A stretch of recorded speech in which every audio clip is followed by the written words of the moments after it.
Hi all, welcome to Cracku's video series. I'm Sayali Ma'am. I'm one of the co-founders of Cracku. In this particular video, I'll be giving you an overview of the CAT exam.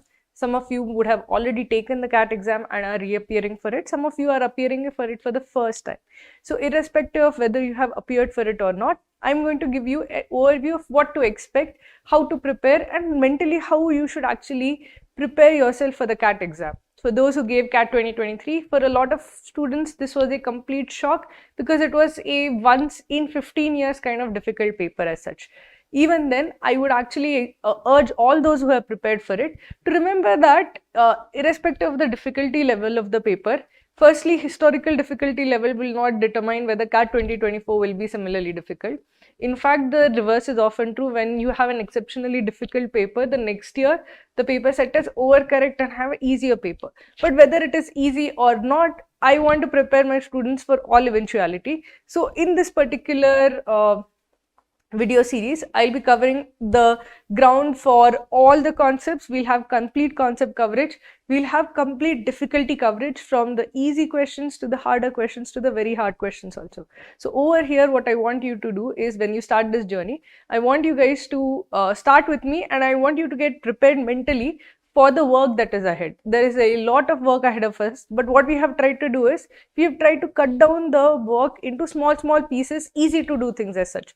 So you won't get overwhelmed, you won't get confused as to what exactly has to be done. Every day we'll tell you exactly that, okay, do this much, this much, this much, and if you follow our schedule, I'm sure you will definitely be well prepared for the actual exam. So let's get started. What to expect in CAT 2024? What to expect? How do you prepare for CAT 2024?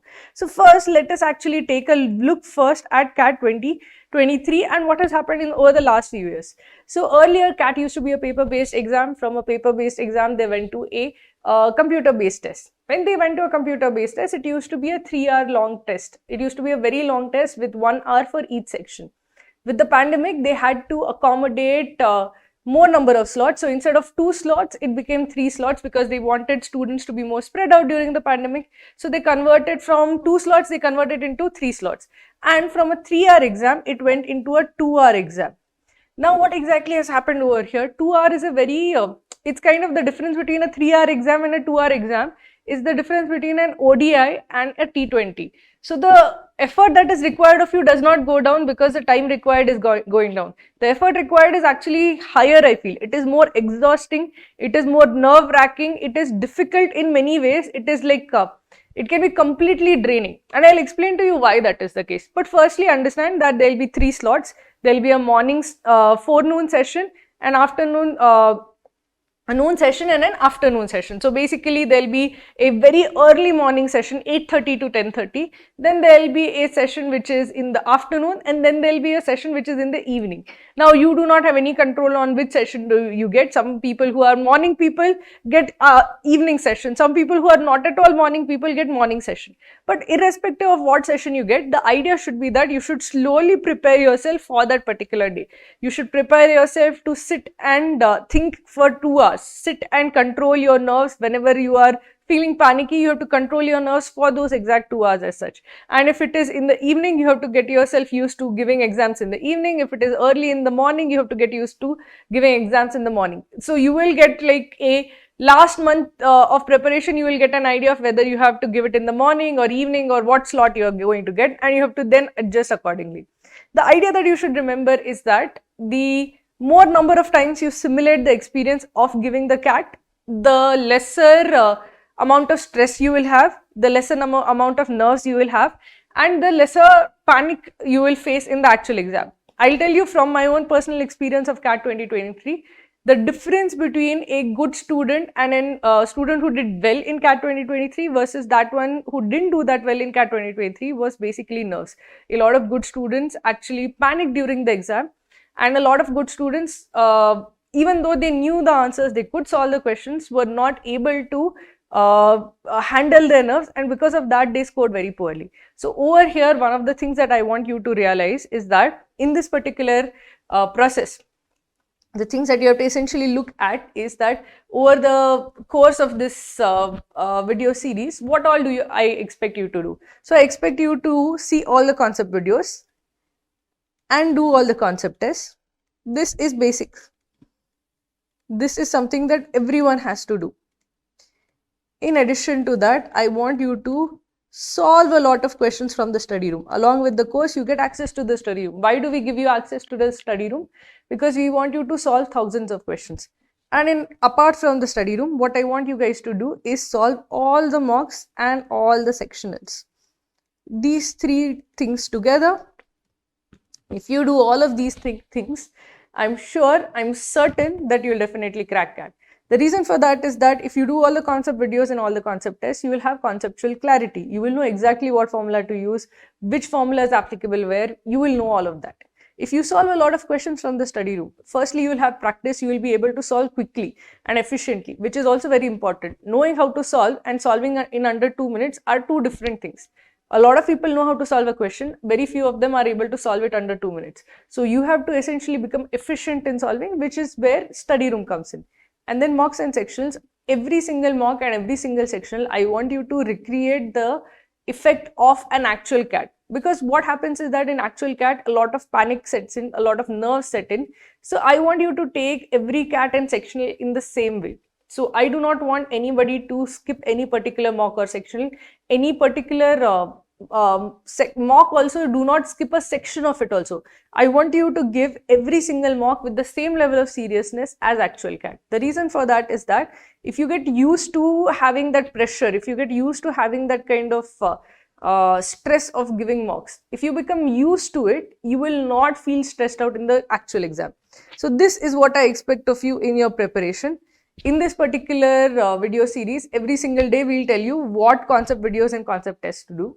At the end of week or in the weekends also, we will give you study room goals. So please make sure that you follow all the goals and all the tests and all the concept videos that are given on a daily basis. And every weekend as the mocks go live, I expect you to take the mocks and sectionals during the mock window. If you take the mocks and sectionals during the mock window, not only will you be timely in your preparation, you will also get a correct updated percentile as such. So this is what exactly is the exam format. Every CAT exam, there are 66 questions. There are 24 questions from the verbal section. There are 20 questions from the LRDI section. There are 22 questions from the quant section. This format has been more or less stable for the last 3 years. So I expect it to be the same for CAT 2024 also. Now, how exactly should you start your preparation? If you are somebody who has just started the preparation, you do not know a whole lot about CAT exam, where should you start? How should you start? So the first thing that I want you to do is give a previous year's paper. Generally ask students to take the exactly previous year's paper, 1 year previous paper. So generally I would have asked you to take CAT 2023, but I know that CAT 2023 is not representative of actual CAT difficulty. So I want you to take CAT 2022, any of the 3 slots, take CAT 2022, and if possible, take CAT 2023 also in addition to CAT 2022. But remember that CAT 2023 is a difficult CAT.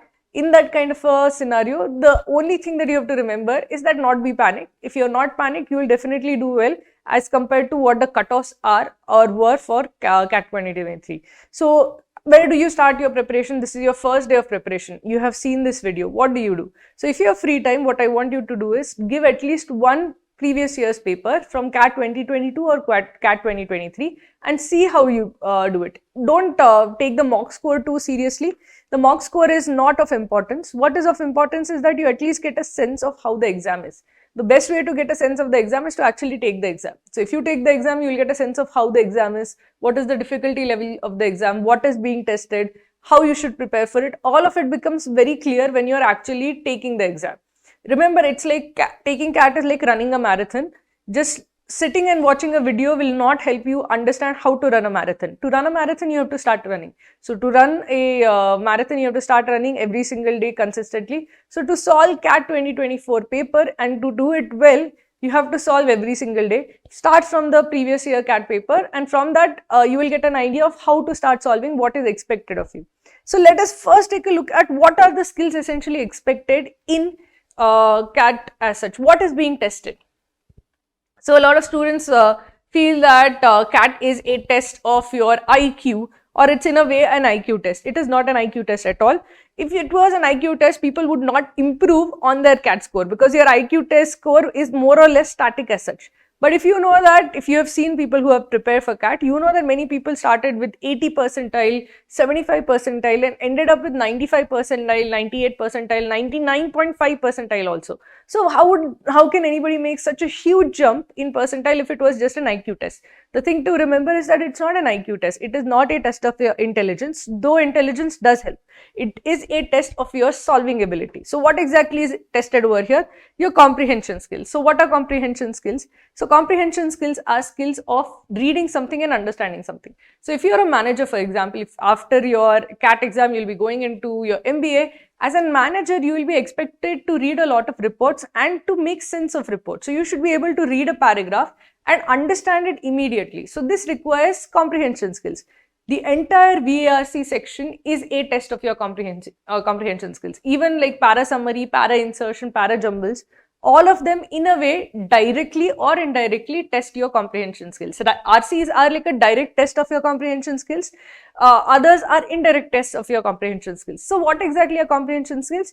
The ability to read a particular paragraph and to distill its message. This is essentially comprehension skills.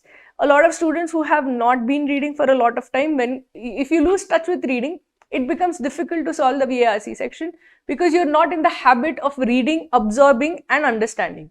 Once you lose that habit, you will have to spend some time to actually build that habit up again. So if you are starting early on enough in your preparation, so if you are starting in December, January, February, March, April, what I would suggest is start reading. And not read fiction, but you have to read exclusively non-fiction. So read from essays, Aeon essays, read articles, read from the Scientific American. So from as many different types of non-fictional sources of literature that you can find, start reading. You can read biographies, you can read history books. So anything which is, suppose you pick up a book about the Second World War. All of these non-fiction books would be excellent way of improving your comprehension skills. Read like magazines explaining scientific discoveries. So if there is any magazine which explains all the scientific discoveries of the past 10 years, that would be an excellent source for reading. So why is that important? That is important basically because all of these skills that are essentially tested in the VARC section require you to understand information either from informative RCs, so basically on literature, music, history, etc., or scientific RCs. So all of this is basically understanding information, and non-fiction is the way you actually develop your ability to understand information. So if you have a lot of time, start reading extensively from all different types of non-fiction sources. If you don't have a lot of time, suppose you are starting your preparation in say September or July, August, September, then a more efficient way of preparing for your reading skills or improving your reading skills is basically practicing from the reading comprehension passages, practicing from articles and essays which are specifically targeted at these particular areas. So in that case, if you are starting in July, August, September, start solving one RC set every single day. It is extremely important that you start doing that because that kind of habit will be extremely important in getting that diverse reading base that you would have had. If you had more time, you would have naturally cultivated that diverse reading base. But with shorter time, you have to directly go to the source, which is the reading comprehension sets. So comprehension skills require you to read and to read extensively and to develop a reading habit. Now, the second part of comprehension skills is that you have to not only read, but you have to do active reading. Now, what is essentially active reading? Active reading is basically that you read, you force yourself to understand the main message of that particular paragraph and you write down the main message of that paragraph. Why do we do that? The reason why I insist on active reading when it comes to comprehension skills or development of comprehension skills is that it reduces the amount of error or confusion that a lot of students have when they are reading or whenever they are solving any passages. When you're doing active reading, your accuracy in reading comprehension will be very high.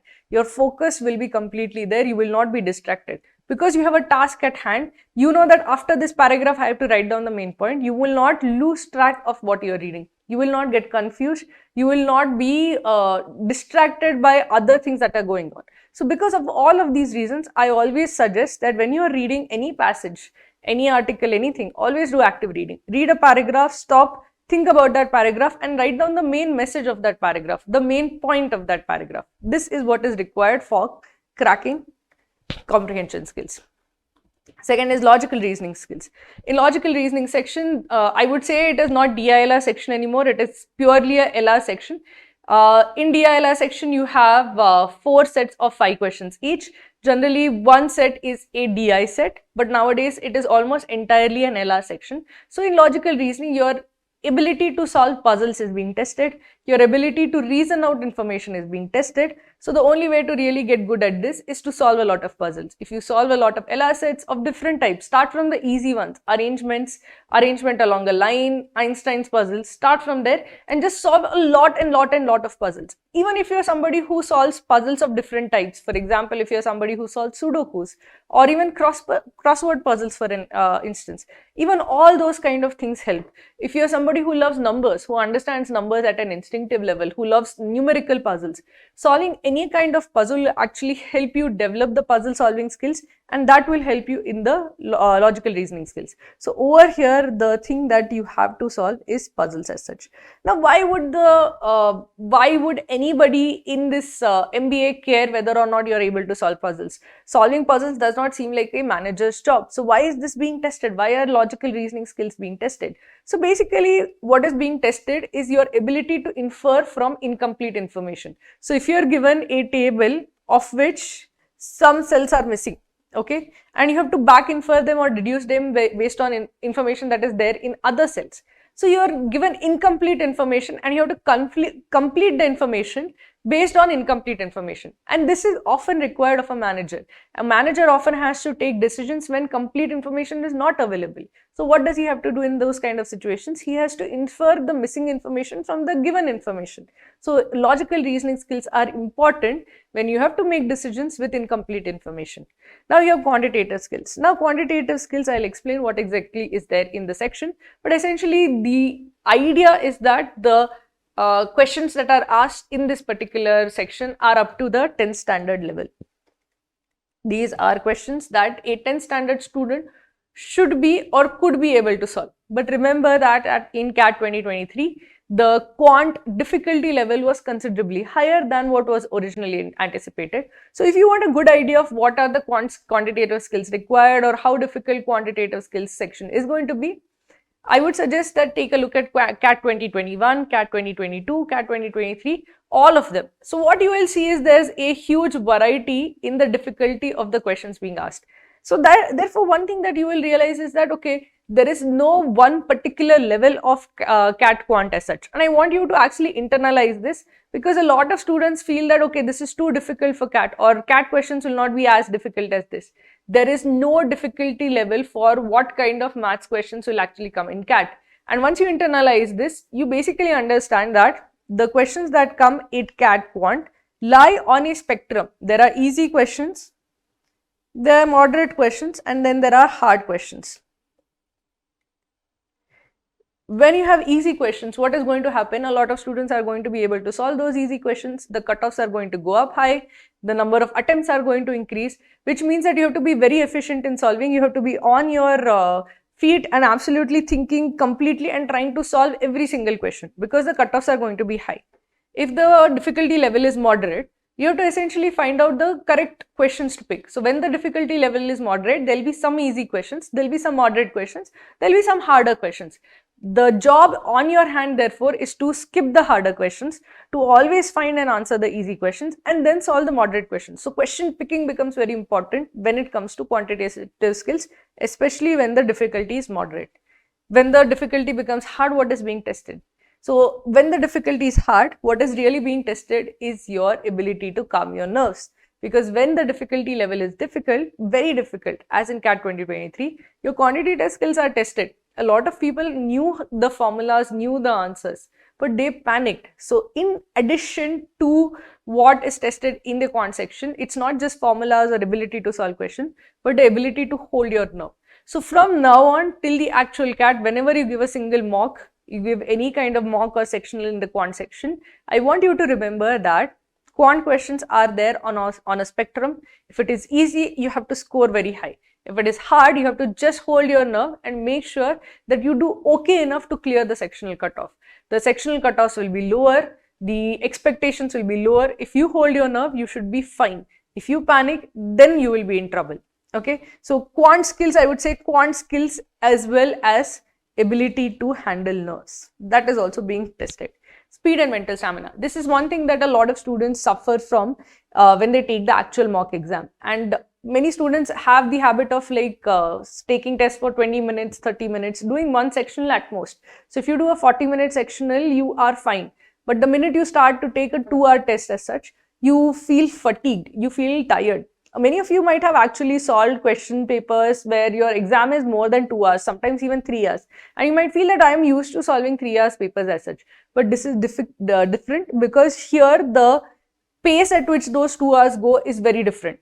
You are essentially at the you have to do it very fast and there is no scope for error, there is no scope for waiting or thinking or doing anything else. So those 2 hours you are at the very peak level of your adrenaline and working. So that basically means that you're going to get fatigued also very fast. So like in T20, you're expected to hit every single ball for boundary or six, right? So here every single second, every single minute you have to keep on solving, and therefore it is extremely fatiguing, extremely stressful and extremely tiring.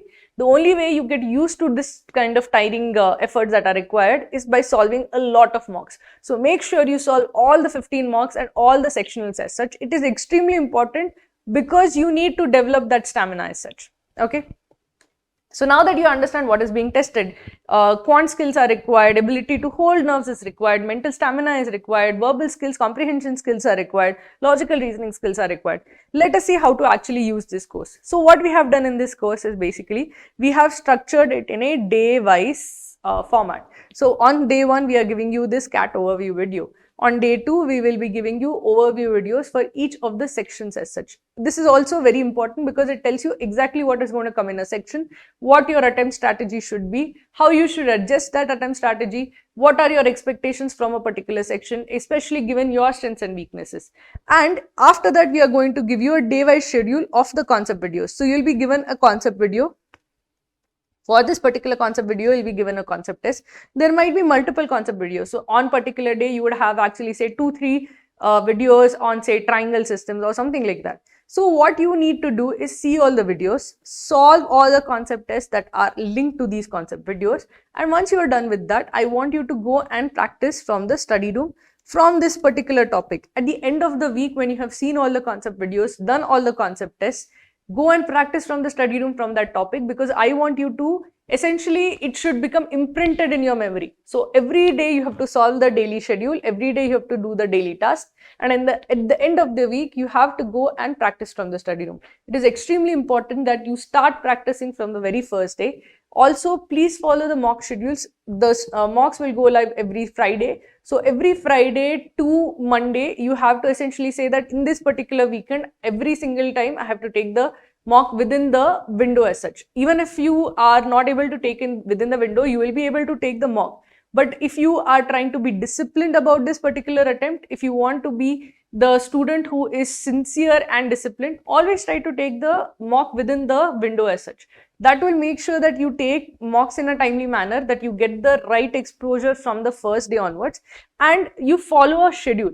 There will be a schedule which is given. Make sure that you print it out. Have a study area which is planned. So you have a desk, you have that printout of the schedule, put it up in front of you. Every day, once the day, all the tasks are done, strike it off or tick against that particular day. So if you have these kind of reminders of what work it needs to be done, the thing is that you will be more disciplined in your approach. So every day we will be telling you, please do this, please do this, please do this. You will have emails also. But if you follow the schedule religiously, every single day that I'll do all of my work religiously, what will happen is that the task, which is like, there's this huge course in front of you with so many videos, so many topics to cover, it becomes much more doable, because on a particular day you have to do only a small amount of the portion. So please follow the given schedule religiously. If you are able to do that, I'm sure you will definitely crack CAT 2024. Remember what is required, remember what is tested, and remember that if you start and practice every single day, if you start and study from today onwards, you will definitely be able to develop all of those qualities.